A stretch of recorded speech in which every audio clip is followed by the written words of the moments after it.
저희 큰아들이 4살 때 제가 사역을 마치고 좀 저녁 늦게 집으로 들어간 적이 있었습니다. 쉬고 싶었는데 이 녀석이 축구하러 나가자고 공을 챙기는 거였어요. 아빠 쉬고 하면 안 될까 그렇게 얘기를 했는데 안 된다는 거예요.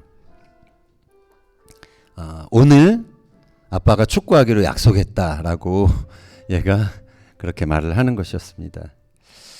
그래서 그 약속이라는 말에 그 아들 손에 이끌려서 제가 야밤에 축구하러 나갔던 기억이 있습니다. 약속은 지켜져야 하는 것이고요. 또 약속이 지켜지지 않을 때는 원망이 쌓이는 것을 보게 됩니다. 이스라엘 민족에게는 수많은 하나님의 약속이 있었습니다. 그 약속은 대부분 이루어졌고 지금도 그 약속이 이루어져 가고 있습니다. 그런데 1세기에 바울이 활동하던 무렵에 로마에 있던 이방 기독교인들 중에는 그 약속, 이스라엘과의 그 하나님의 약속은 이제 끝났다라고 생각하는 사람들이 있었습니다. 하나님이 이스라엘과의 약속을 끝내고 이제는 교회와 약속을 맺으셨다라고 그렇게 생각을 했습니다. 하나님이 이스라엘과의 약속을 정말로 끝내셨을까요? 이 질문은 하나님의 구원 역사를 이해하는데 정말로 중요한 질문입니다. 그래서 오늘은 이 질문에 대해서 바울이 어떠한 답을 제시하고 있는지 우리가 함께 살펴보며 은혜를 나누고자 합니다. 로마서 1장에서 8장까지 우리가 설교를 통해서 아마 많이 들어봤던 그러한 로마서의 내용 여러분들 기억하실 수 있으실 것입니다.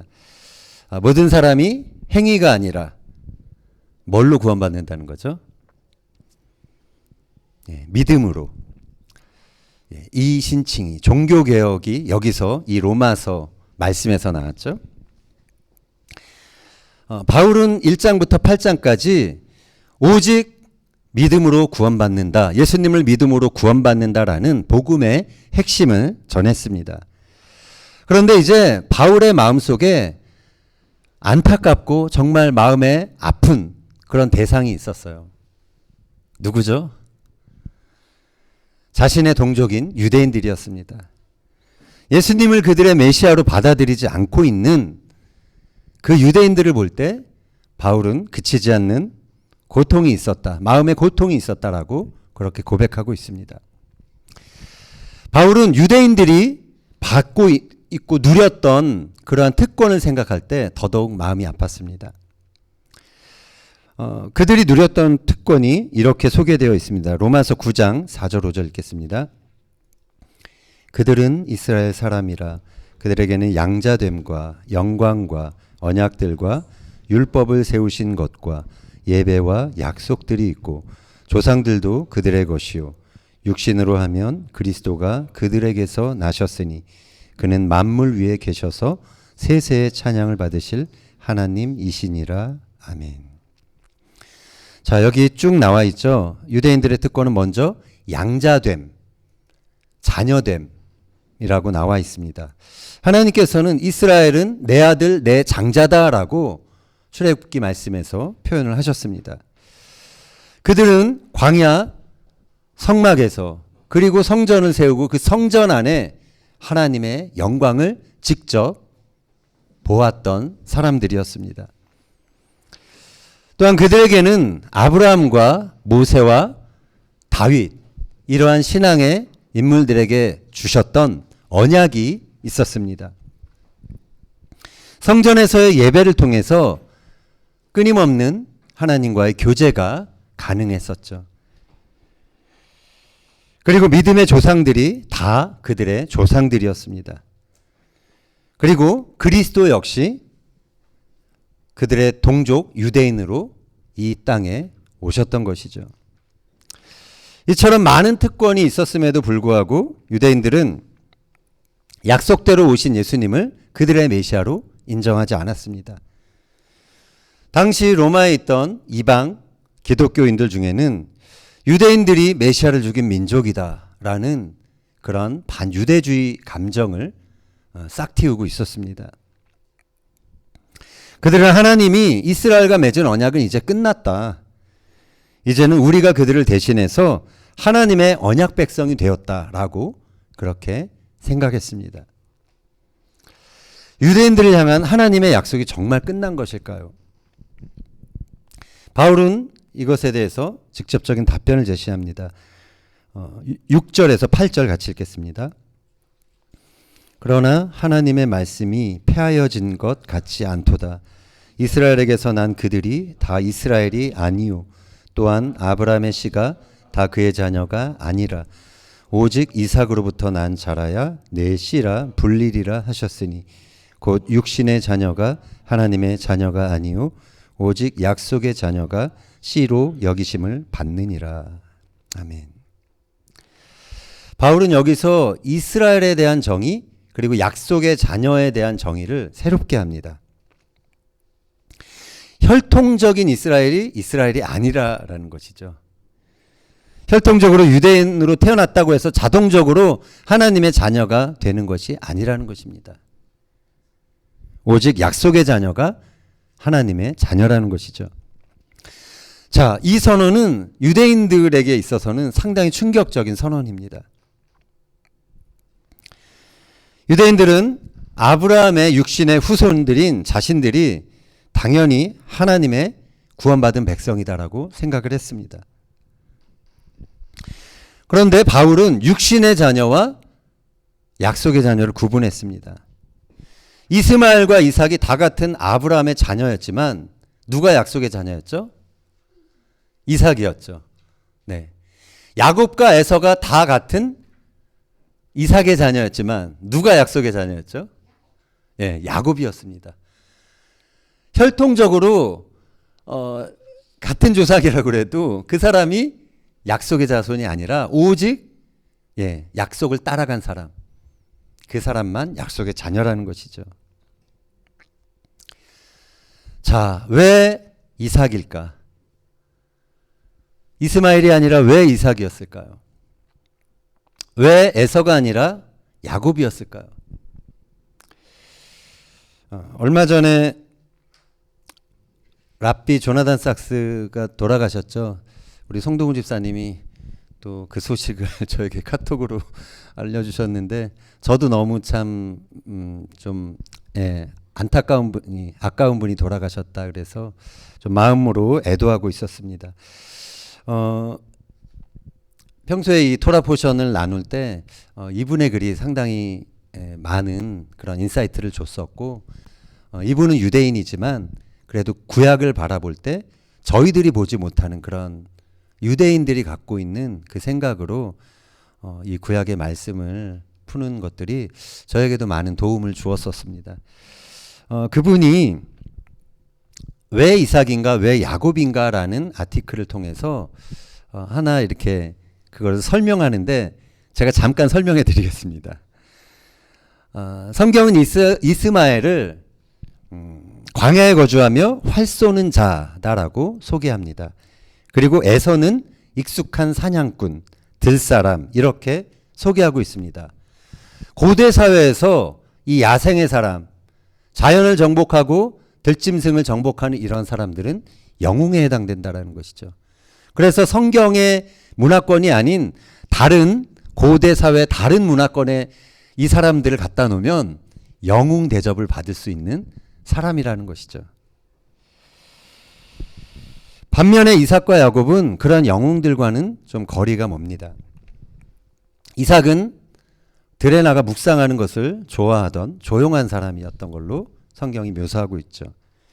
야곱도 조용한 사람으로 장막에 거주하기 좋아하니 이렇게 성경에 표현되어 있습니다. 한마디로 말해서 집돌이들이었죠. 집돌이. 그래서 이 조나단 삭스가 말하는 것은 이들은 살아남기 위해서 하나님의 영이 필요한 사람들이다. 이렇게 설명을 하고 있어요. 그들은 자기 자신의 힘을 믿을 수 없었던 사람들이라는 것이죠. 약속을 바라보고 오랜 시간 동안 기다리고 인내하며 믿음으로 반응했던 사람들이 바로 야곱과 또 이삭이었던 것입니다.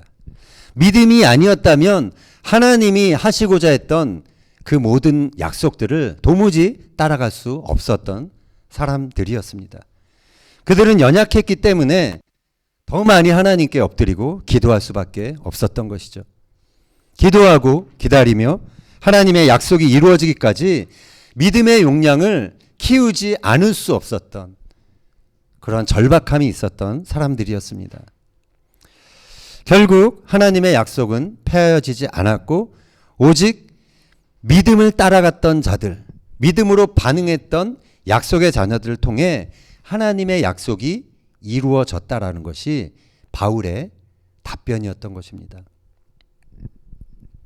자, 여기서 이제 또 두 번째 질문을 제기할 수가 있습니다. 자, 하나님이 육신의 자녀, 약속의 자녀 나누시고 약속의 자녀에게만 그 하나님의 특별한 보호와 인도하심을 주셨다면 그건 불공평한 것 아니겠습니까? 육신의 자녀들 입장에서는. 이런 질문을 제기할 수 있습니다. 자, 이것에 대해서도 바울이 답을 제시합니다. 14절, 15절 읽겠습니다. 그런즉 우리가 무슨 말을 하리요? 하나님께 불의가 있느냐? 그럴 수 없느니라. 모세에게 이르시되 내가 긍휼히 여길 자를 긍휼히 여기고 불쌍히 여길 자를 불쌍히 여기리라 하셨으니. 아멘. 자, 이 말씀처럼 우리는 하나님의 선택을 오해해서는 안 됩니다. 하나님의 선택은 선택된 자만을 일방적으로 편애하기 위함이 아닙니다. 하나님이 약속의 자녀들을 선택하신 것은 그 약속의 자녀만 사랑하기 위한 것이 아니었습니다. 하나님의 약속을 소중히 여기는 사람들이 필요했기 때문입니다. 하나님의 약속을 소중히 여기는 사람들을 통해서 하나님의 살아계심을 증거하게 되고 또 결국 많은 사람이 그것을 통해 복을 얻을 수 있기 때문에 하나님은 각 세대마다 약속의 사람들을 일으켰던 것입니다. 따라서 하나님의 선택은 불공평한 것이 아니라는 것이죠. 모두에게 복을 주시기 위한 하나님의 배려라고 할 수가 있습니다. 하나님은 약속의 자녀들이 하나님의 영광의 풍성함을 전하는 그러한 도구들로 사용받게 되기를 원하셨습니다. 하나님이 이스라엘을 선택하신 것은 하나님의 영광을 이 땅에 있는 모든 열방들에게 전하는 그런 민족이 되게 하기 위함이었습니다. 결코 그 영광을 독차지하라고 언약 백성으로 삼으신 것이 아니었던 것입니다. 그런데 이스라엘 백성들은 자신들이 어떠한 부르심을 받았는지 그 사실을 잊어버렸습니다. 그들은 선택된 자로서 누릴 수 있는 그 특권, 그것만을 원했지 하나님의 약속이 어디로 향하고 있는지 놓쳤던 것입니다. 바울은 유대인들이 놓치고 있었던 사실을 다음과 같이 언급합니다. 23, 24절 읽겠습니다. 또한 영광 받기로 예비하신 바 긍휼의 그릇에 대하여 그 영광의 풍성함을 알게 하고자 하셨을지라도 무슨 말을 하리요? 이 그릇은 우리니 곧 유대인 중뿐 아니라 이방인 중에서도 부르신 자니라. 아멘. 하나님은 하나님의 영광의 풍성함을 전하기 위해서 유대인만이 아니라 이방인도 부르셨다라고 바울은 지금 제시하고 있는 것입니다. 바울은 이것이 하나님의 갑작스러운 결정이 아니라고 말합니다. 이미 구약을 통해서 예언되어 있는 말씀이다라고 이들에게 제시하고 있습니다. 25절에서 27절 읽겠습니다. 호세아의 글에도 이르기를 내가 내 백성 아닌 자를 내 백성이라 사랑하지 아니한 자를 사랑한 자라 부르리라. 너희는 내 백성이 아니라 한 그곳에서 그들이 살아계신 하나님의 아들이라 일컬음을 받으리라 함과 같으리라. 또 이사야가 이스라엘에 관하여 외치되 이스라엘 자손들의 수가 비록 바다의 모래 같을지라도 남은 자만 구원을 받으리니. 아멘. 자, 바울이 지금 호세아 선지자와 이사야 선지자의 글을 인용하고 있습니다. 이방인은 저희들이죠. 원래 하나님께서 선택하셨던 그런 대상이 아닙니다. 선택하고 사랑하기로 그렇게 먼저 결정하셨던 대상들이 아니었습니다. 그러나 하나님은 이스라엘이 하나님의 언약을 따르지 않자 이방인 중에서도 하나님의 약속을 따르는 백성들을 일으키기 원하셨습니다. 유대인들이 불신앙에 빠진 것은 결코 하나님의 말씀이 폐해졌기 때문이 아닌 것입니다. 하나님이 이미 말씀하신 것을 그들이 듣지 못했기 때문인 것입니다. 유대인들은 선민의식에 빠져서 오직 믿음으로 남은 자만 구원받는다는 선지자의 외침을 깨닫지 못했던 것입니다. 바울은 30절 이하 말씀에서 그의 결론을 제시합니다. 같이 읽겠습니다. 그런즉 우리가 무슨 말을 하리요? 의를 따르지 아니한 이방인들이 의를 얻었으니 곧 믿음에서 난 의요 의의 법을 따라간 이스라엘은 율법에 이르지 못하였으니 어찌 그러하냐? 이는 그들이 믿음을 의지하지 않고 행위를 의지함이라. 부딪힐 돌에 부딪혔느니라. 기록된 바 보라 내가 걸림돌과 거치는 바위를 시온에 두노니 그를 믿는 자는 부끄러움을 당하지 아니하리라 함과 같으니라. 아멘. 이스라엘 백성들은 결국 예수 그리스도라는 돌에 걸려 넘어졌고 이방인들은 오히려 반석이신 예수님을 믿고 의의 백성이 되었다라는 표현입니다. 과거 유대인에게 주어졌던 그 특권들, 그것과 전혀 상관이 없었던 이방인들인 우리들이 이제 하나님의 약속의 자녀가 되어 그 유대인들이 누렸던 특권을 다 누릴 수 있는 약속의 자녀가 된 것입니다. 베드로 사도도 호세아를 인용하면서 다음과 같이 말하고 있습니다. 베드로전서 2장 10절 읽겠습니다. 너희가 전에는 백성이 아니더니 이제는 하나님의 백성이요 전에는 긍휼을 얻지 못하였더니 이제는 긍휼을 얻은 자니라. 아멘. 자, 그래서 유대인들이 과거에 누렸던 그 모든 특권들, 그것이 지금 우리 예수를 믿는 우리들에게 다 돌아오게 된 것입니다.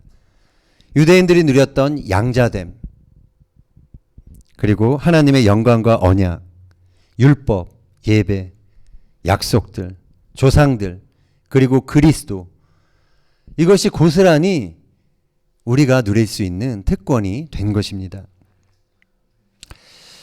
약속의 자녀는 하나님이 주신 그 특권을 누리는 사람들입니다. 약속의 자녀는 팥죽 한 그릇에 자신의 장자권을 팔아버리는 사람이 아닙니다.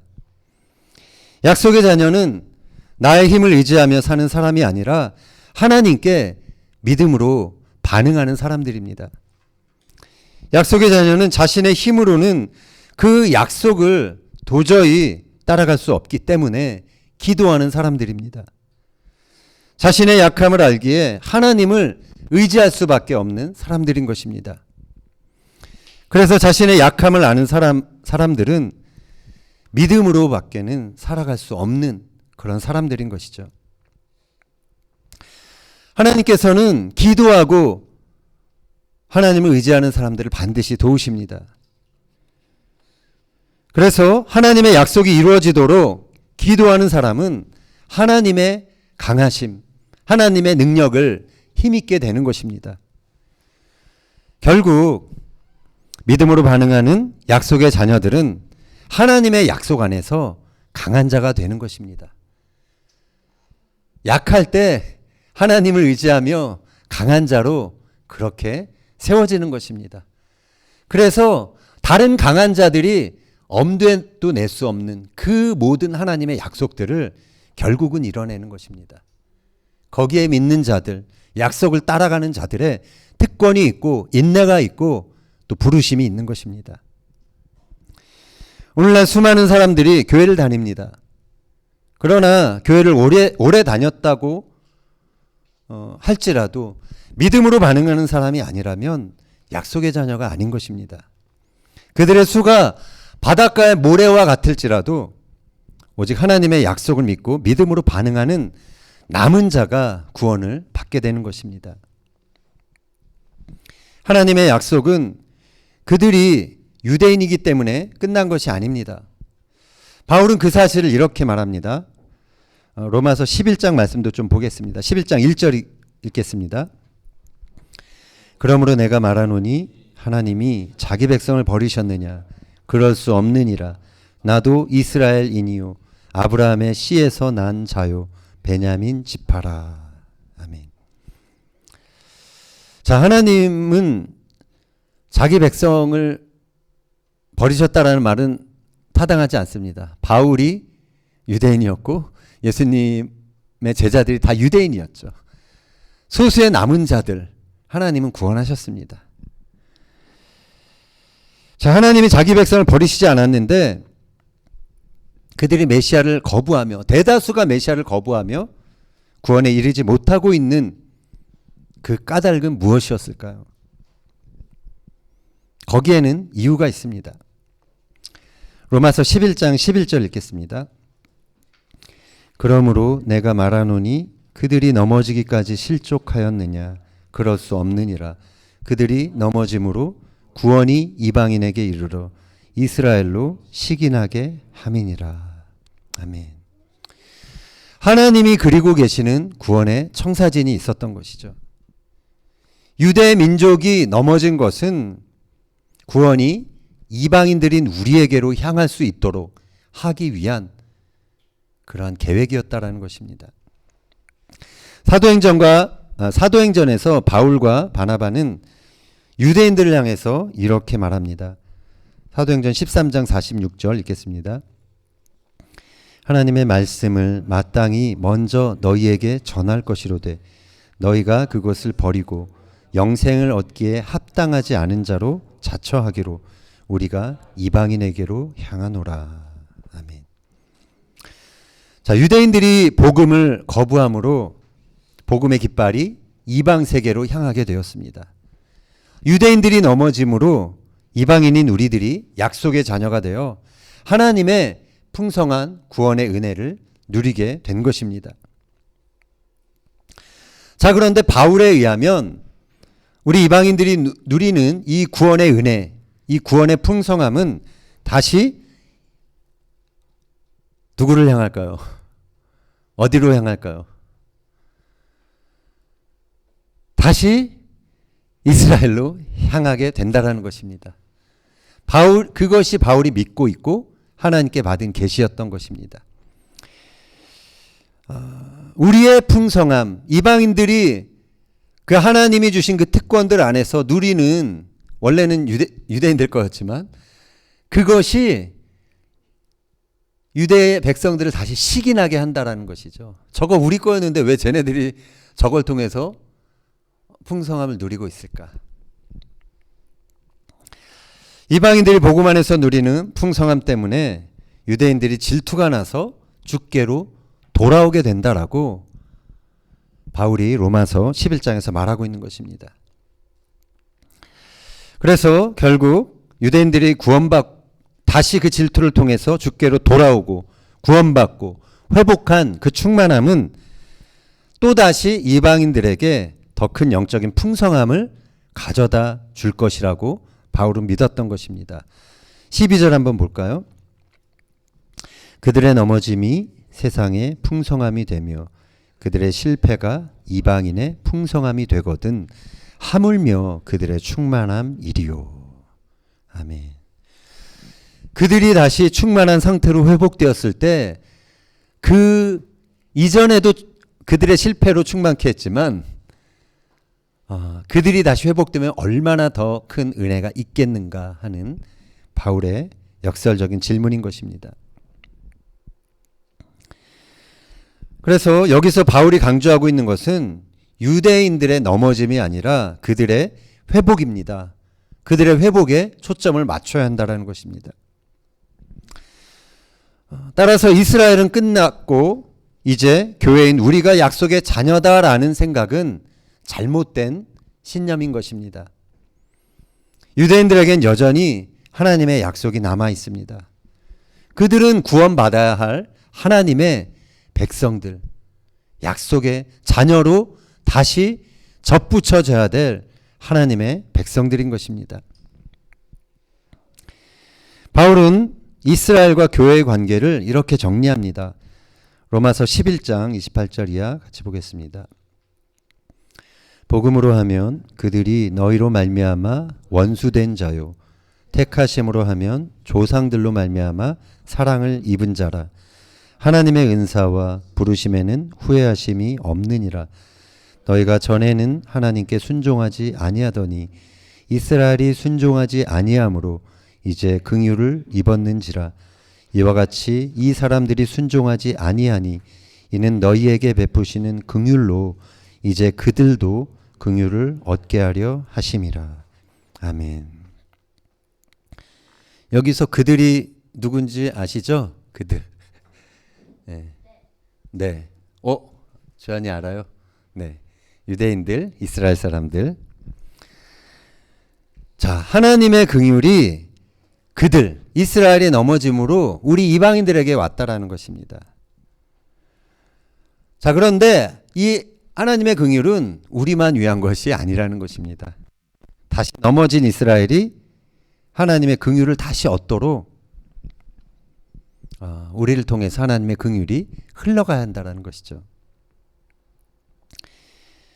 하나님의 구원 역사에는 지금까지 이스라엘이 그 민족이 치른 대가가 있었습니다.